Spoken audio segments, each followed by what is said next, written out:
Business. Thank you, Mr Deputy Speaker. I rise in support of the electricity market reform legislation introduced by the Deputy Chief Minister. As the Minister for Essential Services, one of my core responsibilities is to ensure that Territorians are provided with a secure and reliable power supply. As repeatedly emphasised over the last few days, this has been a challenging task, I should say, due to the dire state the former Labor government left our electricity grid in after 8 years of neglect. The Utilities Commission has long advised the necessity and urgency of the reforms being debated today. Reforms, despite their critical urgency, the former government never got around to introducing. Those opposite claim to have started work on these reforms, but the fact of the matter is simple. These reforms were not delivered by the former Labor government.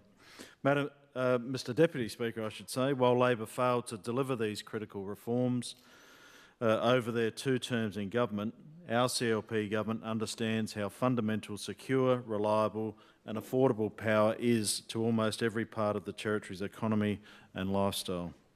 So when Territorians put their trust in the CLP 14 months ago, my colleague, the Deputy Chief Minister, got cracking on work to ensure our government delivered on its commitment to provide Territorians with secure, reliable and affordable power.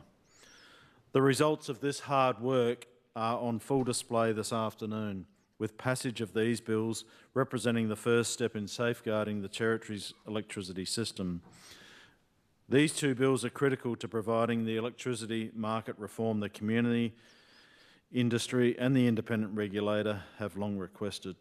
With the support of the Chamber, this government will pass these bills and take the first of many steps to reassure Territorians that they will not have to put up with interruptions and outages brought on by Labor's 8 years of inaction, mismanagement and neglect.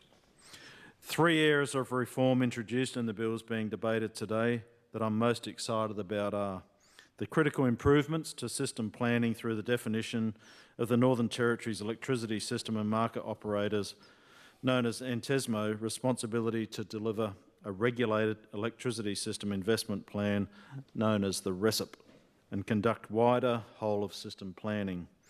The move to a centralised public procurement model and the formalised definition of Territory Generation's role in maintaining ancillary services critical to stabilising the grid, while also establishing a framework for the equitable cost sharing of these services across market participants.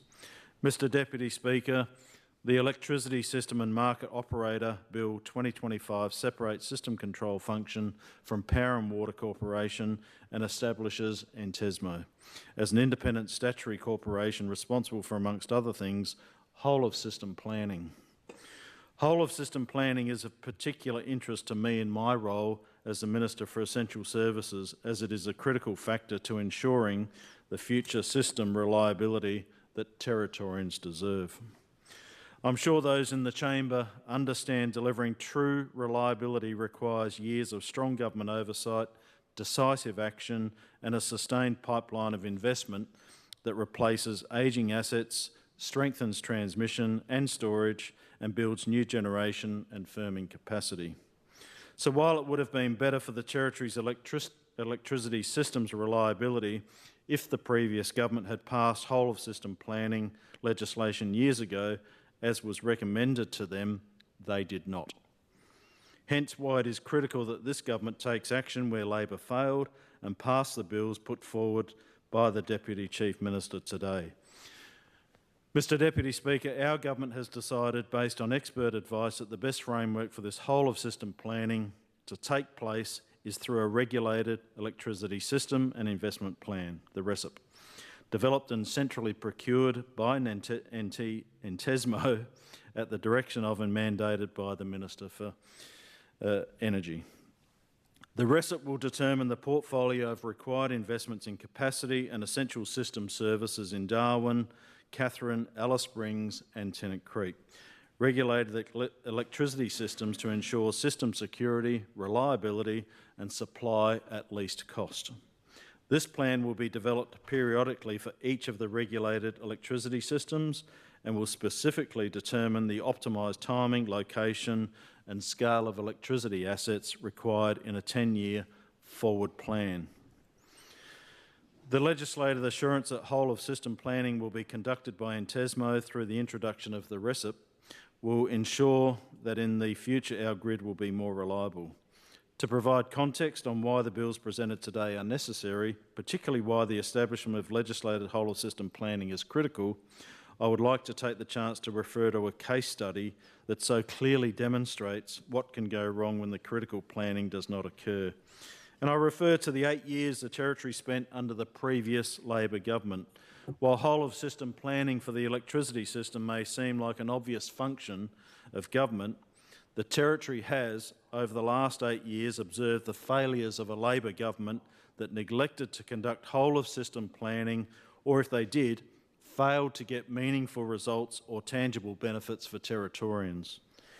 Yesterday, I informed the Chamber about the failure of Labor to finalise a plan to replace Channel Islands' ageing generators as they approach end of life. To summarise my previous contribution, due to a lack of forward planning by the Labor government, Channel Islands' original gas generators are still operating after nearly 40 years, elevating the risk of mechanical failure and system trips, increasing the likelihood of blackouts. The truth is, due to Labor's planning failure, it isn't just Darwin's grid currently facing stability issues, but just don't take my word for it. Power and Water publish a list of current system constraints, all of which can be directly linked to Labor's planning failures. By way of background, system constraints are notifications designed to give market participants warning that system control may need to act in order to secure and stabilise the power system. There are several current long-standing system constraints dating back to Labor's time in office, which affect system participants in the Darwin-Katherine, Tennant Creek and Alice Springs generation, transmission and distribution networks. And Mr Deputy Speaker, it appears Labor were not conducting much in the way of system planning to provide future respite from these constraints. Mr Deputy Speaker, Alice Springs Power Station has been operating under constraint restrictions since 2019, before Labor even commenced their second term in government. Due to this constraint, there are times when Power and Water system control need to curtail rooftop and utility solar in Alice Springs to maintain grid stability and reliability. This is not a good outcome for large-scale solar generators who have invested in Alice Springs, or in fact anyone in Alice Springs with solar installed on their roof who can have their solar exports turned off at any time. Labor had 5 years to plan and implement solutions to alleviate grid concerns in Alice, yet this constraint still remains today. In Tennant Creek, due to grid instability, there has also been operating under a generation restriction since 2019. As the Deputy Chief Minister reminded the Assembly yesterday, in the 18 months the Opposition Leader was Minister for Essential Services, Tennant Creek was classed as the most stable of the Territory's grids. Considering the size of Tennant Creek grid and the aforementioned relative stability, you would think that Labor would have at least tried to address the issues faced. Yet, from the records and information available to me, I've found little or to no evidence that the Labor government or now Opposition Leader took any action to resolve Tennant Creek's stability issues. The Darwin-Katherine grid, amongst other challenges, the Darwin-Katherine grid is currently facing due to Labor's neglect. System control has placed major system constraints on the Darwin-Katherine electricity system, with many in place since 2020 and 2021 up until today. These include generation restrictions put in place to account for increasing rooftop solar penetration to ensure that the system retains adequate minimum spinning reserve for grid stability, and that once system demand falls below 100 megawatts, capping solar exports at 0 megawatts takes place to ensure baseload gas units can continue to operate effectively in periods of low system load. Labor's failures to address system constraints across the 3 regulated electricity networks is inexcusable and further exemplifies the former government's lack of a credible plan for the Territory's electricity systems. But I have to say, while it may be inexcusable, a lack of action is not out of character for the former Labor government. While Labor failed to plan or act, the approximately 80% of Territorians living in a regulated grid can rest assured that today the CLP government is taking direct action to clean up Labor's mess.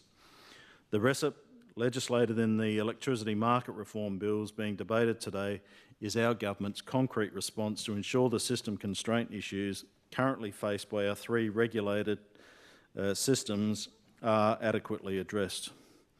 Mr Deputy Speaker, as I outlined earlier, this will be achieved through the implementation of the RECIP framework, which will determine a portfolio of required investments in capacity and essential system services tailored for each of the Darwin-Katherine, Alice Springs and Tennant Creek grids. Once this portfolio is presented, this government will move rapidly to implement the plan so we can stabilise the grids, reduce curtailment and restore confidence in our electricity system. Mr Deputy Speaker, I am anticipating that some members opposite are currently trying to justify that they did have a whole-of-system electricity plan for the Territory, namely their farcical plan for 50% renewable generation by 2030. Mr Deputy Speaker, I urge those members to spare us the justification because Labor couldn't even get the basics right when planning for projects and the system stability needed for the pursuit of their 50% renewables target. As we all remember, in 2016, Labor came into government promising to increase the Territory's renewable energy generation from 4 to 50% by 2030. Power and Water Corporation's 2023 Future Network Strategy reveals that the majority of this 50% renewable generation would come from large-scale solar installations. But Labor clearly didn't do the whole-of-system planning work to see that they had everything in place to reach this target.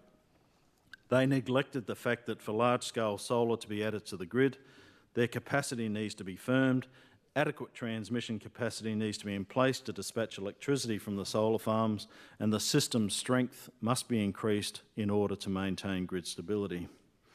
Firming the grid to integrate large-scale solar requires targeted investment. This includes battery storage to provide fast, short-term contingency, energy dispatch and frequency support to smooth variable solar output and bridge gaps during evening demand peaks.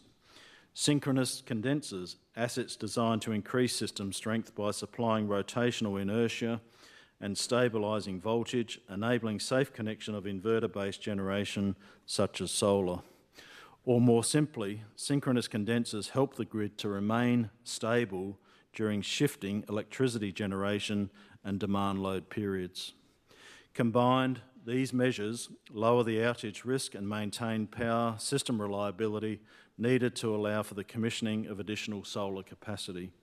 However, without a robust planning and coordination process like that specified in the electricity market reform bills, Labor failed in all regards to deliver these projects in parallel with solar capacity coming online.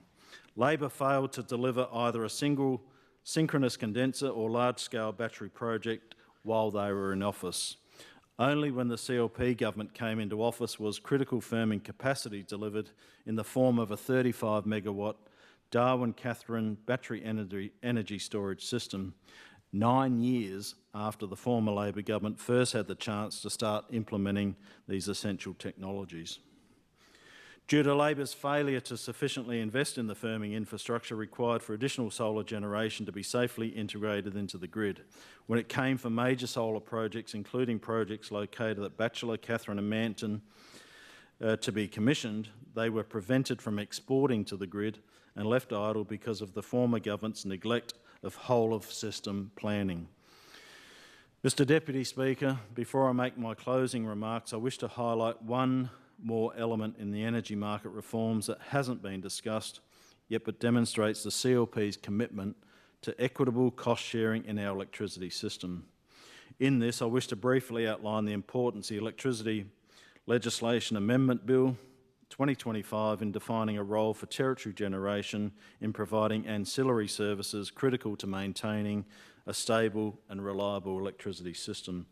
and ensuring TGen has the ability to cost recover from energy networks for the supply of this critical service. Prior to the introduction of the bill, there was no formalised cost structure for providing the Territory with these critical stabilising ancillary services.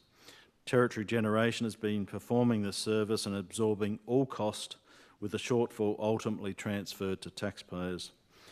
Other market participants benefiting from the arrangement were not charged for the services Territory Generation provided.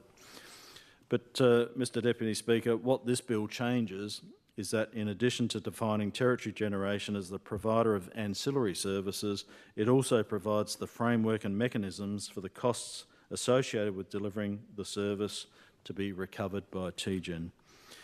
Mr Deputy Speaker, the energy market reform bills before the Chamber today mark a fundamental shift in the Territory's energy future. After 8 years of underinvestment and stalled reform under Labor, the Territory's regulated electricity systems were left in a dire strait. The energy market reform legislation, the Electricity System and Market Operator Bill 2025 and the Electricity Legislation Amendment Market Reform Bill 2025 provide the long overdue changes to the way our three regulated electricity systems operate. Our government is committed to provide Territorians with secure, reliable and affordable power that we deserve.